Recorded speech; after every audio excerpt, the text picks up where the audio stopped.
Mubarak had ordered the army onto the streets to restore order. But, intriguingly, soldiers do not appear to be confronting protesters.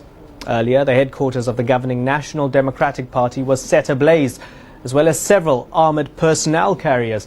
Tanks have now been sent in to protect the US and the British embassies. Across the country, tens of thousands of people turned out after Friday prayers. In Suez, they were met with riot police. Gunfire has been heard in the downtown area. At least 13 people are reported to have been killed there in Suez. And the chaos continued from day into the night in the northern city of Alexandria. The headquarters of the governing party has been burned down. 6 deaths have been reported there.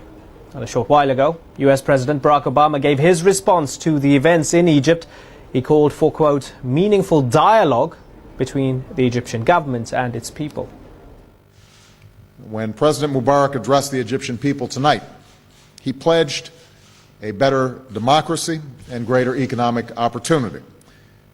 I just spoke to him after his speech, and I told him he has a responsibility to give meaning to those words, to take concrete steps and actions that deliver on that promise. Violence will not address the grievances of the Egyptian people, and suppressing ideas never succeeds in making them go away. What's needed right now are concrete steps that advance the rights of the Egyptian people, a meaningful dialogue between the government and its citizens, and a path of political change that leads to a future of greater freedom and greater opportunity and justice for the Egyptian people. Well, an hour or so earlier, Egyptian President Hosni Mubarak also spoke. He also said dialogue was needed to end the problems that have led to the mass protests. While he didn't present his resignation, he said he'd already dissolved his government.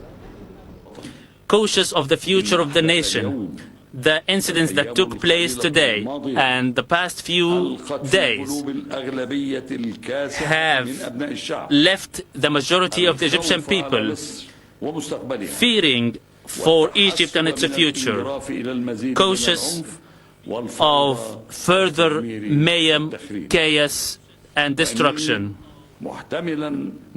I, shouldering my first responsibility to maintain the homeland security and their citizens' safety, cannot tolerate, cannot allow this fear to grip our people, and therefore I wouldn't allow this to haunt our future and our fate.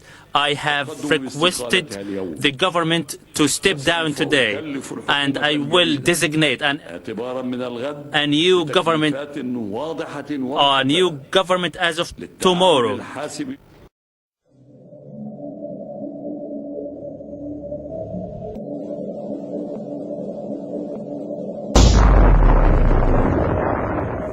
Cairo, Ayman, the Egyptian president saying, I've sacked the government, I'm going to give you a new one tomorrow, but guess what, I'm still in charge. How's that going to go down with the Egyptian?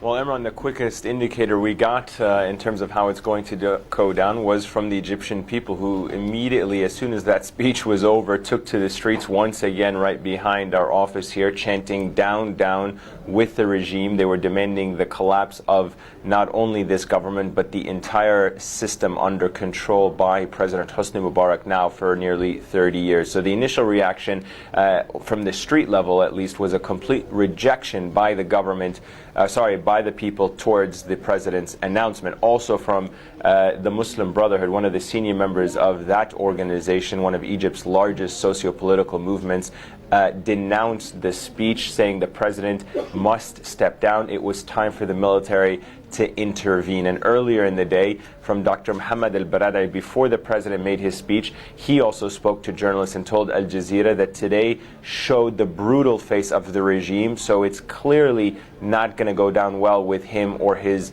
supporters as well. Imran. Egyptian protesters quite often would mention that they want increasing pressure from Western powers, particularly the US president, on the Egyptian president, and they want these powers to pressure him to step down.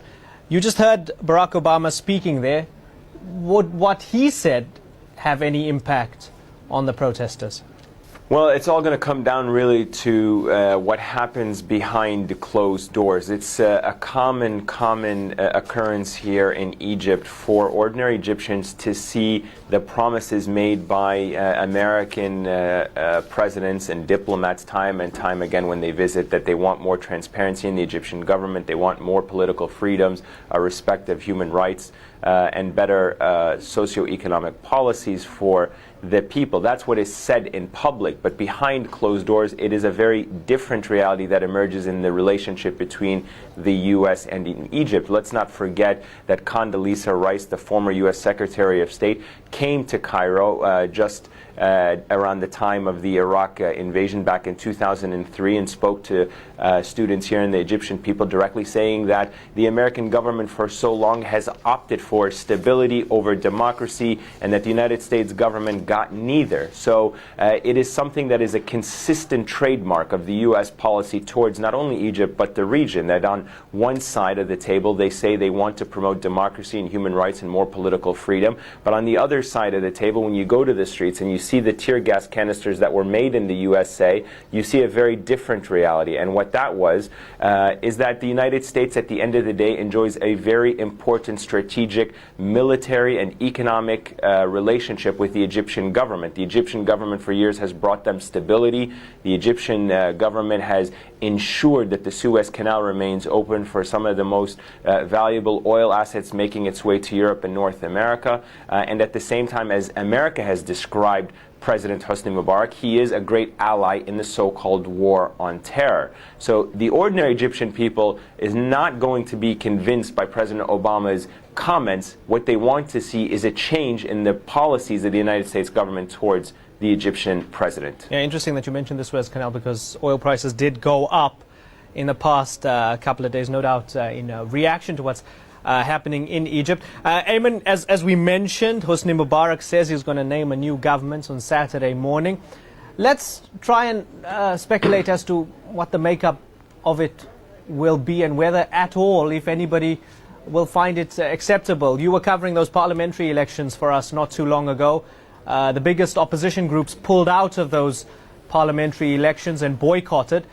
Is there possibly the likelihood of Mubarak naming, for example, some independents who are linked to the Muslim Brotherhood or the Wafd party, all opposition figures? Is there the likelihood of that in trying to reach a compromise with the protesters?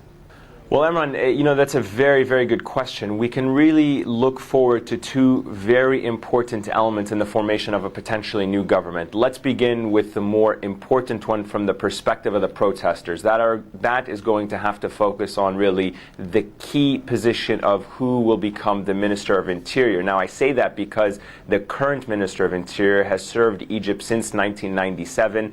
He is seen as one of the most stalwart allies of President Hosni Mubarak.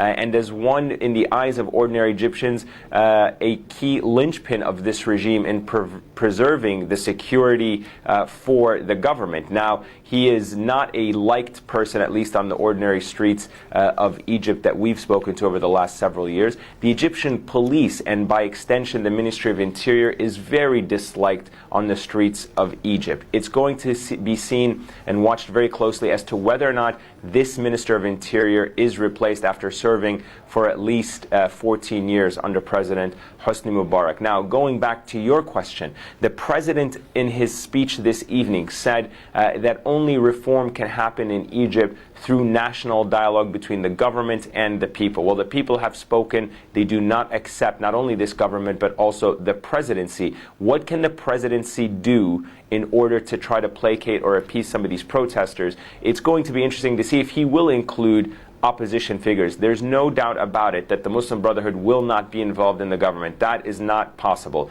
for several reasons. When the Muslim Brotherhood is outlawed and banned, it is unlikely the government is going to make that kind of radical outreach. But more importantly, if it tries to reach out to some of the other opposition parties like the Wafd party and perhaps others that are legally tolerated or at least legally recognized, it'll be interesting to see what those opposition parties do, having been empowered by these protests over the past several days. And the indication is it is unlikely that the president will reach out to opposition party members to join his cabinet.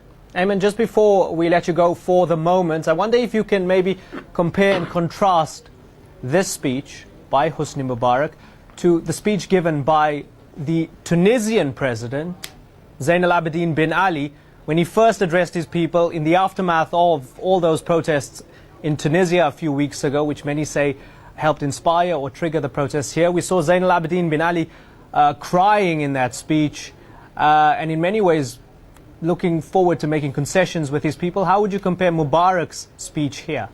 Well, Imran, if I had to look at it thematically, really the first point that jumps out, at me is that two presidents of two countries that tried to narrow the gap between themselves and the people. That's really, in essence, what both of those presidents tried to do. The president of Tunisia, when he spoke, saying, "I heard you," and he was going to take on the calls of those people to try to implement more socio-economic reforms. Obviously, he was ousted. The president of Egypt, though, very different circumstances under which he addressed the nation today. But again, trying to narrow the distance or narrow the gap between him and the people on the ordinary streets. Though, again, important to emphasize, he did say that the political freedom that has increased in Egypt over the last several years is what made it possible for these protests to take place. So in essence, he's saying to the protesters, what is happening today is a result of the political freedoms that we have been able to undertake, and we will continue to do so long as it continues in the path of peaceful demonstrations. Now, that is about the extent of the similarities between the two at this stage of the developments here in Egypt.